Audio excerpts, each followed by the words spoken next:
কিরে বেটি, তুই তো স্বপ্নে সব রকম ভাবে দেখতে পাস, স্বপ্ন দেখিস। আপনাকে বলছে মা, আপনি উত্তর দিন। আমি কি অনেক আগে অনেক কিছুই দেখেছিলাম, কিন্তু এখন আর আমি কিচ্ছু দেখতে পাই না। আমার কাছে বাবা আছে কিনা আমি তাও জানি না। অবশ্যই বাবা যাতায়াত করে মাঝে মধ্যে, ফোনটা কিন্তু নিতে। স্বপ্নে দেখা দেয়, বুঝতে পারিস না, ভুলে যাস। আগম নিয়ম কিন্তু তোকে আগে বলে দেওয়া হতো। আমি কিচ্ছু মনে রাখতে পারছি না, কিচ্ছু মনে পড়ে না। সকালে ঘুম থেকে উঠলে কিচ্ছু মনে থাকে না আমার। তুই তো সব রকম ভাবে বাবাকে সাহায্য করিস এবং বাবাকে জল না দিয়ে গ্রহণ করিস না। কি করবো না মা? বাবাকে জল না দিয়ে নিজে কিছু গ্রহণ করিস না। বাবার বড় ভক্ত রে বেটি। আমি তো কিচ্ছু খাই না মা। বাবাকে না দিয়ে কিছুই তো খাই না। সেটাই আপনার বাবা বলছে। যে আমাদের না দিয়ে তুই কিছুই খাবার গ্রহণ করিস না, আর সেই রকম তোকে বাবা তো দেখা দেয় রে বেটি, তুই তো কিছুই মনে রাখিস না। আমার যাতে মনে থাকে আমাকে তাই করে দাও। এবং দিনে দিনে শরীর প্রচন্ড অসুস্থ হয়ে যাচ্ছিস। আমি কি করবো? আমার কাছ থেকে তো সবাই চলে গেছে। আমি কি করবো? অনেক ডাক্তার দেখাচ্ছিস, ডাক্তারের ঔষধও খাচ্ছিস।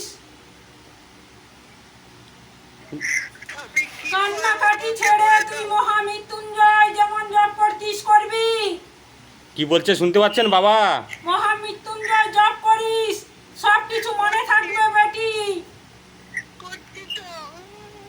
বাবা উনি করছে বলছে, শুদ্ধ আচারে আমি হচ্ছে। তো আগেই বলেছি যে যেমন মহামৃত্যুঞ্জয় জপ করতিস তেমন ভাবে কর, দেখবি ঠিক নিষ্ঠাচারে করিস বেটি।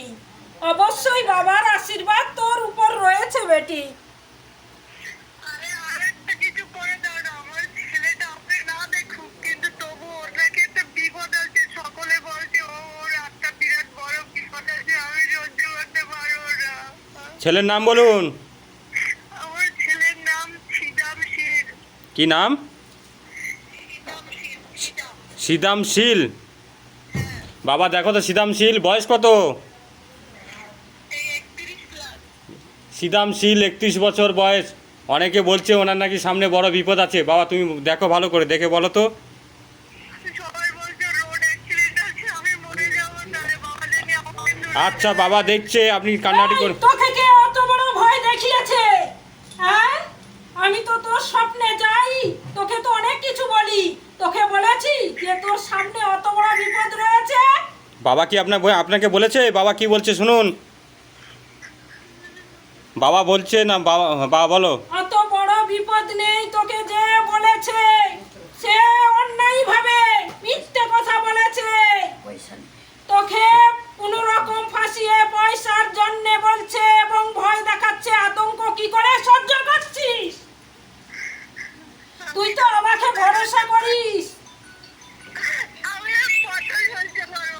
স্বামী আমার ছেড়ে দিয়ে চলে গেছে, ছেলেটা ছেড়ে দিয়ে গেছে। ওরা কি আর কোনোদিন ফিরবে না আমার কাছে? বলো ওরা কি না। ফিরবে? স্বামী সন্তান ছেড়ে দিয়ে চলে যাচ্ছে কেন? দেখ বেটি, তোর যে দুঃখ কষ্ট পরিণত সেগুলো কিন্তু পিছনে শত্রু ছিল।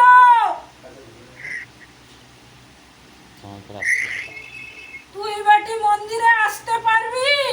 আয় এখানে। আমি যাবো কি করে? আমার কিছু রাস্তাঘাট চিনি না। আমি তো মূর্খ বানিয়ে রেখে দিয়েছো কেন আমাকে? তাহলে আজ থেকে আমাকে তুলে দিয়ে যাও না একটু। তোকে যা শক্তি দিয়েছি বেটি, তুই এই শক্তির দ্বারা গোটা ব্রহ্ম ঘুরতে পারবি। আর আমাকে কেউ কিছু করেছে? বলো তো একটু। পিছনে শত্রু রয়েছে, তার জন্য শরীর অসুস্থ যাচ্ছে। এই তো আল্ট্রাসোনোগ্রাফি করে আসলাম, পেটে পাথর হয়েছে। আমি তো বলছি তাই যে তোকে এমন এমন জিনিস করা হয়েছে, তার জন্য প্রচন্ড শরীর অসুস্থ এবং চিন্তা ভাবনায় ভেঙে পড়েছিস। আমি কি করবো বলে দাও? তুমি আমার বলে দাও। আমি কোথাও তো যেতে পারি না, তুমি আমাকে ঠিক করে দাও। জল নেই। নাহলে আমার মেরে ফেলে দাও না।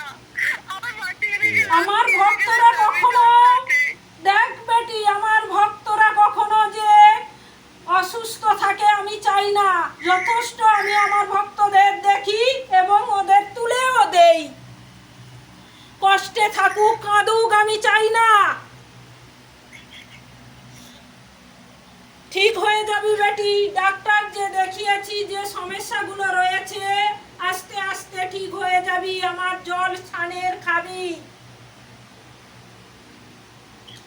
আমি কি করবো? আচ্ছা ঠিক আছে, কি করবো? আমার মাথায় কাজ করছে না কেন? ওই বাবাকে দেখতে পাই না।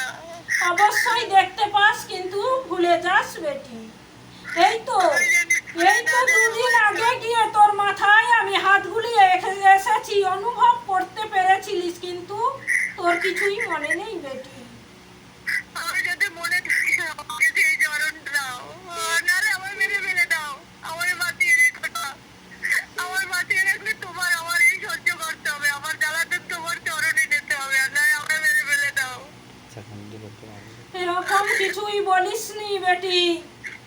ঠিক আবার দেখবি কষ্ট আস্তে আস্তে সরে আলোর পথ ঠিক আবার এসে যাবে বেটি, চিন্তা করিস না। যারা দূরে রয়েছে তারা তোর আবার ফিরত আসবে। জল পড়ে।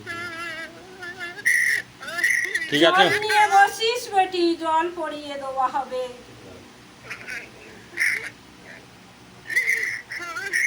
ঠিক আছে মা। হ্যালো, আপনি কান্নাকাটি করবেন না, বাবা যেটা বললো আপনাকে